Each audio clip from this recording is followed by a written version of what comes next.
बात बड़ी सही है। जी। सीएजी क्या है? तमाम हिमाचल के कई नेता ऐसे हैं उनको सीएजी का ही पता नहीं है।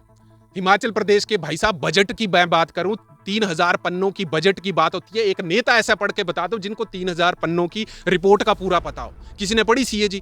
नेता तक नहीं पढ़ते, वो सिर्फ ब्यूरोक्रेट्स पढ़ रहे हैं, आईएएस पढ़ रहे हैं, जो प्रिंसिपल सेक्रेटरी हैं, चीफ सेक्रेटरी हैं, उनको पता है कि कहां से रिपोर्ट बने। आम आदमी पढ़ता है कभी सीएजी की रिपोर्ट? सीएजी रिपोर्ट जो है वो हर, चाहे भाजपा की बात करें, कांग्रेस की बात करें, विधानसभा पटल पे रखी जाती है कि आप सीएजी रिपोर्ट तो पढ़िए कि क्या कह रही है। सीएजी रिपोर्ट ने तो ये कहा कि ओपीएस मत दीजिए, प्रदेश कंगाल पे चल जाएगा। पर ठीक है, आपने ओपीएस दे दी, आपने जो मंत्र लगाए, जो आपने इंस्टीट्यूशन बंद करने थे दिए, आपने लोगों को सीएजी दी। परंतु इस बात की क्या गारंटी संदीप जी आप लेते हैं कि पहले 2 साल पहले घोषणा कर दी सरकार ने कि हम 125 यूनिटें फ्री देंगे, आज वही आपको देनी पड़ रही है आम आदमी को। अब इसमें भी ये बताइए कि जो इनकम टैक्स भरते हैं, अब भाई साहब Himachal Pradesh state electricity board की जो 125 यूनिटें भाजपा ने फ्री करी थी, आज कांग्रेस ने उसके ऊपर कह दिया कि जी जो टैक्स भरते हैं उनके ऊपर हम भरेंगे। आने वाले समय में मैं ये भी बता दूं कि आने वाले समय में चाहे सरकार भाजपा की भी होगी ना, तब भी ऐसे आज टैक्स बढ़ गया, कल को ओपीएस भी बंद हो सकता है। ये सोचेगा कोई नहीं। और वो भी दिन दूर नहीं है जब ये दिवालिया जो है ये प्रदेश घोषित हो जाएगा। क्योंकि ये मैं इसीलिए कह रहा हूं कि हिमाचल प्रदेश में ऐसे कोई संसाधन नहीं है, और ना सरकारें सोचती हैं, ना नेताएं सोचती हैं। नेताओं को मतलब है वोट के बैंक से, और जब कर्जे की बात आती है तो कर्जा किसी को दिक्कत नहीं था। मैं सीधा सा एग्जाम्पल, अभी कल मंत्रिमंडल में डिसीजन हो गया जी 125 यूनिटें फ्री दे दे। जयराम ठाकुर जी ने 2022 में कहा 125 यूनिटें जो है वो फ्री मिलेंगी। जब 125 यूनिटें फ्री मिलेंगी तो मैं आपको बता दूं कि प्रदेश में 14 लाख सब्सक्राइबर हैं जो 125 यूनिटों का फ्री ले रहे हैं। 125 यूनिटों के हिसाब से प्रदेश के ऊपर 84 करोड़ रुपए का जो है वजन एक महीने में बढ़ता है। अगर हम पूरे एक साल की बात करें तो ये वजन जो है 1000 करोड़ रुपए का डेट जो है वो देना पड़ता है। परंतु अगर हम कांग्रेस की 300 यूनिटों को फ्री करते तो ये डेट जो था वो पूरे साल का 2000 करोड़ रुपए देना पड़ता। अब आपको मैं एक बता दूं, हिमाचल प्रदेश ये जो इलेक्ट्रिसिटी रेगुलेटरी कमीशन है उसने ये बोल दिया सरकारों को कि अगर आपने बिजली फ्री करनी है, आप पहले पैसा एडवांस रखिए, 1000 करोड़ रुपए हमारे को पहले एडवांस दीजिए 125 यूनिटों के बाद में। ये कांग्रेस की नहीं, ऊपर में इल्जाम लगा रहा हूं। जब ये भाजपा सरकार को कहा गया तो बात क्या है कि राजे तो हम, सरकारें हमारी, हमारे को क्या जरूरत है।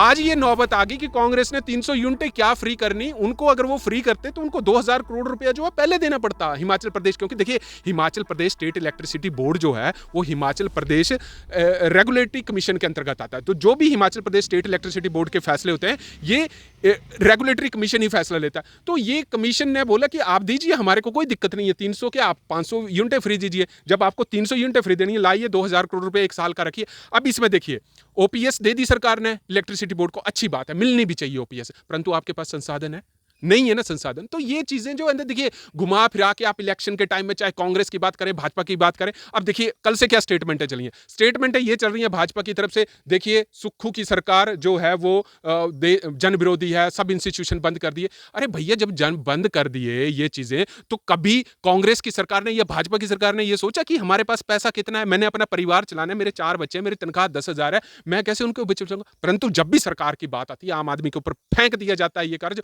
और यही हालात है कि Himachal Pradesh state electricity board को आज 125 यूनिटें बंद करनी पड़ी जो स्कीम है। तो 300 यूनिटें तो पूछी किसने।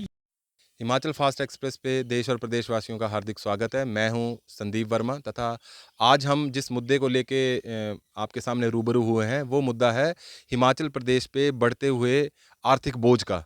ये बोझ दिन प्रतिदिन बढ़ता ही जा रहा है, तथा इस आर्थिक बोझ को सहने के लिए ना तो प्रदेश की जनता तैयार है, तथा सरकार के भी कहीं ना कहीं हाथ खड़े हो चुके हैं। इसी मुद्दे पे आज हम बात करेंगे, और हमारे साथ मौजूद हैं हिमाचल फास्ट एक्सप्रेस के मुख्य संपादक हरीश वर्मा जी। तो हरीश वर्मा जी, सबसे पहले आपका हिमाचल फास्ट एक्सप्रेस पे हार्दिक स्वागत है। धन्यवाद जी। हरीश वर्मा जी, सबसे पहले तो हम आपसे जानना चाहेंगे कि जो ये हिमाचल प्रदेश पे एक आर्थिक बोझ जो कि दिन प्रतिदिन बढ़ता ही जा रहा है, इसको कम करने के लिए सरकार की तरफ से कोई ऐसे कदम अभी तक तो खासकर देखने में नहीं आ रहे हैं कि जिससे ये कर्जा कम हो। दिन पर दिन ये बढ़ता ही जा रहा है, क्या मुख्य कारण है इसके? देखिए जी, सबसे पहले तो ये मैं बता दूं कि राजनीति एक ऐसी चीज़ है जहां पर बेवकूफ़ सबको बनाया जाता है। हमको भी बेवकूफ़ बनाया जाता है, पढ़े लिखों को भी बेवकूफ़ बनाया जाता है, और जो आम वर्ग है उनको भी बेवकूफ़ बनाया जाता है। कर्जा कब बढ़ता है? कर्जा तब बढ़ता है जब घर का मुखिया जो होता है वो कर्जे लेने ही चाहता है और जो पिछले कर्जे हैं उनको कर्जे चुकाने की ही बात करता है। हम चाहे भाजपा की बात करें, कांग्रेस की बात करें, इतने सालों से तो कर्जा बढ़ता रह रहा है, परंतु हर सरकारें जो हैं सिर्फ कर्जे को चुकाने के लिए एक निर्णायक कदम जो है वो कभी नहीं उठाती हैं। और मैं आपको बता दूं कि हिमाचल प्रदेश पहला एक ऐसा राज्य बन गया है जिसका अब 1 लाख करोड़ रुपया जो है वो कर्जा होने वाला है। सोचेगा कौन? सोचेगा क्या हमारी भाजपा सोचेगी, क्या कांग्रेस सोचेगी, या कोई निर्दलीय उम्मीदवार सोचेगा? संदीप जी, सोचेगा कोई नहीं। एक आदमी के ऊपर जब कर्जा हो जाता है ना, तो वो जब उसके ऊपर फाइनेंशियली प्रेशर होता है, आपको बैंक्स की कॉल आती है, क्रेडिट कार्ड के आप बिल नहीं देते हैं, बैंक की कॉल होती है, परंतु आदमी उस वक्त सोचता है कि मैंने अपना कर्जा भरना है। परंतु जब भी हिमाचल प्रदेश की बात आती है कि इतना कर्जा जो बढ़ रहा है, आम आदमी के ऊपर जो बढ़ रहा है, क्यों ये सरकारें नहीं सोचती हैं? और सोचने की जरूरत किसको है? क्योंकि जब चुनावों से पहले होते हैं तब तो बोलते हैं जी, प्रदेश का जो है हर एक युवा जो है 1 लाख के कर्जे के नीचे तबे दबा हुआ। अब 2000 से बाद की बात कर लो, कितनी सरकारें आई, धूमल साहब की सरकार रही, कांग्रेस की सरकार रही, हर ने एक दूसरे के ऊपर आरोप बढ़े, कर्जा यूं ऐसे शूट करता रहा। आज आपको बता दें कि क्या कारण हो गए कि Himachal Pradesh state electricity board की जो 125 यूनिटें भाजपा ने फ्री करी थी, आज कांग्रेस ने उसके ऊपर कह दिया कि जी जो टैक्स भरते हैं उनके ऊपर हम भरेंगे। आने वाले समय में मैं ये भी बता दूं कि आने वाले समय में चाहे सरकार भाजपा की भी होगी ना, तब भी ऐसे से आज टैक्स बढ़ गया, कल को ओपीएस भी बंद हो सकता है। ये सोचेगा कोई नहीं। और वो भी दिन दूर नहीं है जब ये दिवालिया जो है ये प्रदेश घोषित हो जाएगा। क्योंकि ये मैं इसीलिए कह रहा हूं कि हिमाचल प्रदेश में ऐसे कोई संसाधन नहीं है और ना सरकारें सोचती हैं ना नेताओं सोचती हैं। नेताओं को मतलब है वोट के बैंक से, और जब कर्जे की बात आती है तो कर्जा किसी को दिक्कत नहीं था। मैं सीधा सा एग्जाम्पल, अभी कल मंत्रिमंडल में डिसीजन हो गया जी 125 यूनिटें फ्री दे दे। जयराम ठाकुर जी ने 2022 में कहा 125 यूनिटें जो है वो फ्री मिलेंगी। जब 125 यूनिटें फ्री मिलेंगी तो मैं आपको बता दूं कि प्रदेश में 14 लाख सब्सक्राइबर हैं जो 125 यूनिटों का फ्री ले रहे हैं। 125 यूनिटों के हिसाब से प्रदेश के ऊपर 84 करोड़ रुपए का जो है वजन एक महीने में बढ़ता है। अगर हम पूरे एक साल की बात करें तो ये वजन जो है 1000 करोड़ रुपए का डेट जो है वो देना पड़ता है। परंतु अगर हम कांग्रेस की 300 यूनिटों को फ्री करते तो ये डेट जो था वो पूरे साल का 2000 करोड़ रुपए देना पड़ता। अब आपको मैं एक बता दूं, हिमाचल प्रदेश ये जो इलेक्ट्रिसिटी रेगुलेटरी कमीशन है उसने ये बोल दिया सरकारों को कि अगर आपने बिजली फ्री करनी है आप पहले पैसा एडवांस रखिए, 1000 करोड़ रुपए हमारे को पहले एडवांस दीजिए 125 यूनिटों के बाद में। ये कांग्रेस की नहीं, ऊपर में इल्जाम लगा रहा हूं। जब ये भाजपा सरकार को कहा गया तो बात क्या है कि राजे तो हम है, सरकारें हमारी, हमारे को क्या जरूरत है। आज ये नौबत आ गई कि कांग्रेस ने 300 यूनिटें क्या फ्री करनी, उनको अगर वो फ्री करते तो उनको 2000 करोड़ रुपया जो है पहले देना पड़ता हिमाचल प्रदेश। क्योंकि देखिए Himachal Pradesh state electricity board जो है वो हिमाचल प्रदेश रेगुलेटरी कमीशन के अंतर्गत आता है। तो जो भी Himachal Pradesh state electricity board के फैसले होते हैं ये रेगुलेटरी कमीशन ही फैसला लेता है। तो ये कमीशन ने बोला कि आप दीजिए, हमारे को कोई दिक्कत नहीं है, 300 के आप 500 यूनिटें फ्री दीजिए। जब आपको 300 यूनिटें फ्री देनी है, लाइए 2000 करोड़ रुपए एक साल का रखिए। अब इसमें देखिए ओपीएस दे दी सरकार ने इलेक्ट्रिसिटी बोर्ड को, अच्छी बात है, मिलनी भी चाहिए ओपीएस, परंतु आपके पास संसाधन है नहीं है ना, संसाधन। तो ये चीजें जो है देखिए घुमा फिरा के आप इलेक्शन के टाइम में चाहे कांग्रेस की बात करें भाजपा की बात करें, अब देखिए कल से क्या स्टेटमेंटें चली हैं। स्टेटमेंटें ये चल रही है भाजपा की तरफ से, देखिए सुक्खू की सरकार जो है वो जन विरोधी है, सब इंस्टीट्यूशन बंद कर दिए। अरे भैया जब जन बंद कर दिए ये चीजें, तो कभी कांग्रेस की सरकार ने या भाजपा की सरकार ने ये सोचा कि हमारे पास पैसा कितना है, मैंने अपना परिवार चलाना है, मेरे 4 बच्चे, मेरी तनख्वाह 10,000 है, मैं कैसे उनको बचाऊंगा। परंतु जब भी सरकार की बात आती है आम आदमी के ऊपर फेंक दिया जाता है ये कर्ज, और यही हालात है कि Himachal Pradesh state electricity board को आज 125 यूनिटें फ्री बंद करनी पड़ी जो स्कीम है, तो 300 यूनिटें तो पूछी किसने, ये हालात। तो आप ये कहना चाह रहे हैं कि जो ये सरकारें करती हैं वो तो देखिए कहीं ना कहीं तो ये डायरेक्टली जो है वो एक कंज्यूमर को उसका बेनिफिट दे रही हैं, ठीक है।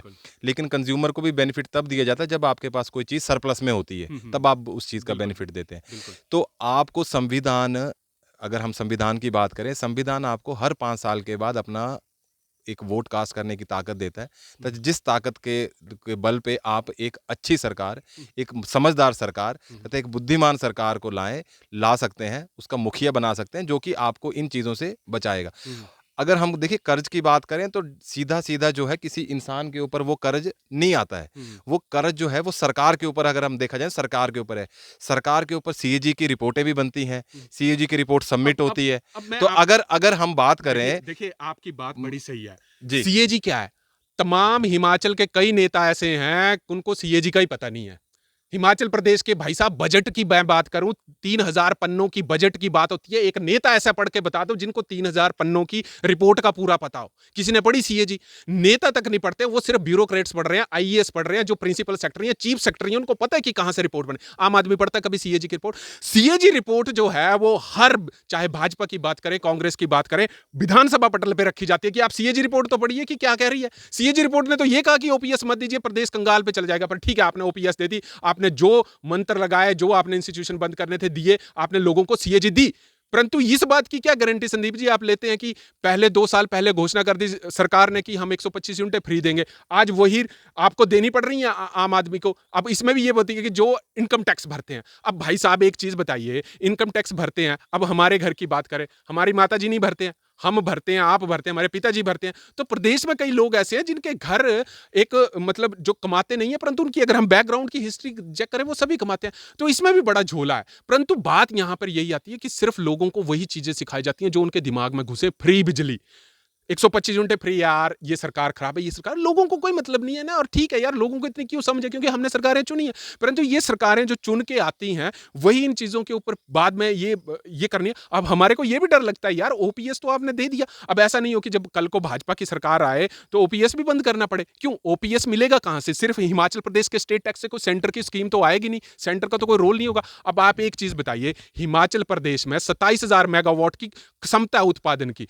10,000 मेगावाट जो है हिमाचल प्रदेश उत्पन्न करता है, उसमें से Himachal Pradesh state electricity board का सिर्फ 10% हिस्सा है। मतलब 10,000 मेगावाट अगर हिमाचल प्रदेश में उत्पन्न हो रहा है तो सिर्फ 1,000 मेगावाट जो है वो हिमाचल प्रदेश सरकार के नियंत्रण में है, और बाकी 9,000 वाट जो है वो सेंटर की सरकार के ऊपर है। तो हिमाचल प्रदेश आज भी जो चल रहा है वो सिर्फ केंद्र की दया से चल रहा है। सरकार जिसकी भी होगी ना केंद्र में, तभी हिमाचल प्रदेश चलेगा। बाकी आप बताइए, 1,000 मेगावाट जो अगर हिमाचल प्रदेश में बिजली का उत्पादन हो रहा है ना, तो उसमें से आप कितनी फ्री करेंगे? आपने जो स्कीमें लाई, वो जो जितना कर कंट्रोल है Himachal Pradesh state electricity board का, 10% का नियंत्रण है 1,000 करोड़ का, वो तो आपने फ्री दे दिया।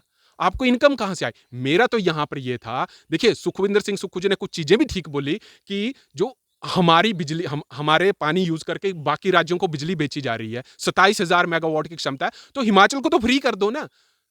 परंतु वो सेंटर और स्टेट के झगड़े कभी सॉल्व नहीं होते कि आम आदमी को कहां से उन्होंने उन्होंने उन्होंने जो था वो सेस की भी बात की थी कि जब हरियाणा सेस देता है तो पैसा मिलता है, तो हिमाचल को वो सेस मिलना चाहिए। हिमाचल के हितों की तो देखिए उन्होंने सेंटर में आवाज़ उठाई है। तो अगर हम बात करें कि इस इन इन इन चीज़ों से बाहर कैसे आएगा, अगर हम देखिए ब्यूरोक्रेसी की बात करें तो ब्यूरोक्रेट्स जो हैं वो इन सब चीज़ों को जानते हैं। बिल्कुल राजनेता जो है वो आपको एक विजन देता है तथा उस विजन पे ब्यूरोक्रेसी जो है वो स्कीम्स बनाती है, फ्रेम करती है तथा उसके बाद वो उनको इम्प्लीमेंट करती है। ठीक है, तो कहीं ना कहीं पे तो कुछ चीज़ें तो इस तरीके ऐसे ही हैं कि जिसकी आपको आउटपुट नहीं आती है, वो आप सिर्फ और सिर्फ सोशल रिस्पॉन्सिबिलिटी के बेसिस पे इम्प्लीमेंट करते हैं। तो अगर दर पर दर ऐसा कर्जा बढ़ता गया तो इस कर्जे को ख़त्म करने के कौन से ऐसे उपाय हैं जो आपको लगता है कि इन पे अगर सरकार काम करे तो कहीं ना कहीं जो है वो इन कर्जों से मुक्ति हिमाचल प्रदेश को मिल सकती है? देखिए संदीप जी, सबसे बड़ी बात है कि इन कर्जों से अगर आपने मुक्ति चाहना है, और जो हम ज़्यादातर पैसा इंटरेस्ट अमाउंट को चुकाने में दे रहे हैं, सीधी सी बात है, अगर हिमाचल प्रदेश को कर्जा मुक्त बनाना है तो आज जो हिमाचल प्रदेश से उठकर बाहरी राज्यों में, चाहे दिल्ली की बात करें, चंडीगढ़ की बात करें, मोहाली की बात करें, बेंगलोर की बात करें, गोवा की बात करें, आपको गोवा स्टेट को देखो कैसे वहां पे टैक्स फ्री करके आज पूरा इंटरनेशनल टूरिज्म वहां पे बन चुका है।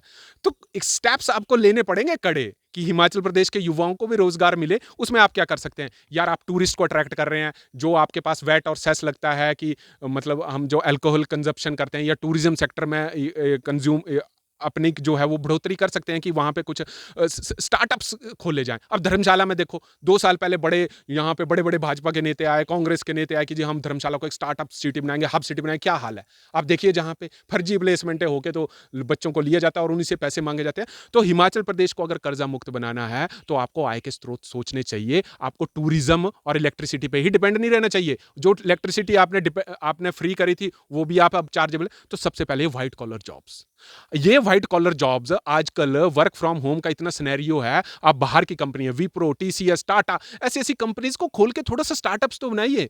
कि जो हम जो टैक्स पेयर्स हम पंजाब में को दे रहे हैं, जो युवा जिनका इनकम टैक्स बढ़ रहे हैं, वो कम से कम हिमाचल प्रदेश में कलेक्शन तो हो, ताकि हिमाचल प्रदेश का अब जीएसटी की अगर मैं बात करूं तो जीएसटी हिमाचल प्रदेश का सोर्स क्या है इनकम का? टूरिज्म और एग्रीकल्चर। और बता लीजिए कौन सा ये है तो आप ये कह रहे हैं कि जो हिमाचल का पैसा है वो हिमाचल की ही फाइनेंशियल में घूमना चाहिए। हिमाचल का कितना, अब देखिए हिमाचल प्रदेश के अच्छे अच्छे, देखो आप धर्मपुर के एक सीईओ हैं, ठीक है, वो वहां पे बाहर बैठे हैं। तो सरकारों को ना व्हाइट कॉलर जॉब, कभी कभी राजनीति छोड़ के देखिए, जब तक आप राजनीति की ही बात करेंगे, युवाओं की तरफ राजनीति की बात करेंगे कि हम बेरोजगार युवाओं को इतना रोजगार देंगे, आप देखिए यार धरातल पर क्या रोजगार है, क्योंकि पढ़ा लिखा और ब्यूरोक्रेट सब चीजें समझते हैं, उनके दूर कुछ नहीं है। आपको व्हाइट कॉलर जॉब्स लानी पड़ेंगी, आपको आईटी सेक्टर हब बनाइए। आप छोटे से छोटे, आप गोवा में चल जाइए यार, आप चाइना की बात करिए, चाइना में आप देखेंगे ना, गांव में भी आपके पास आईटी हब बन चुके हैं, आपको सिलिकॉन वैली वहां पे बन चुकी हुई है। तो ये छोटी छोटी चीजें कब आएंगी? हम चीजें देखते हैं कि गांव में नहीं इंप्लीमेंट, जो चला वो चल रहा है,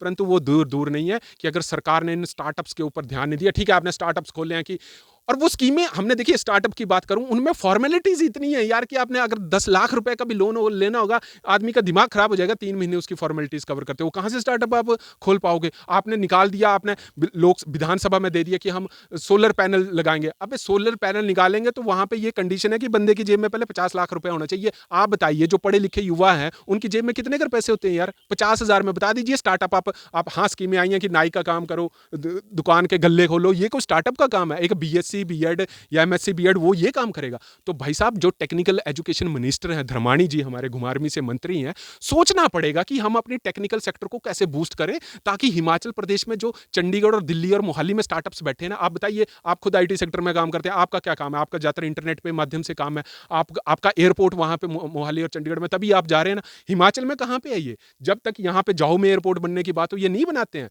तो यार, ये राजनीति जब तक चलती रहेगी ना, हम ऐसे ही पिसते रहेंगे। और इनको कर्जों को कम करने के लिए स्टार्टअप्स लाना जरूरी है, आईटी सेक्टर का स्टार्टअप जरूरी है, टूरिज्म में और प्रोग्रेस करने की चाहिए।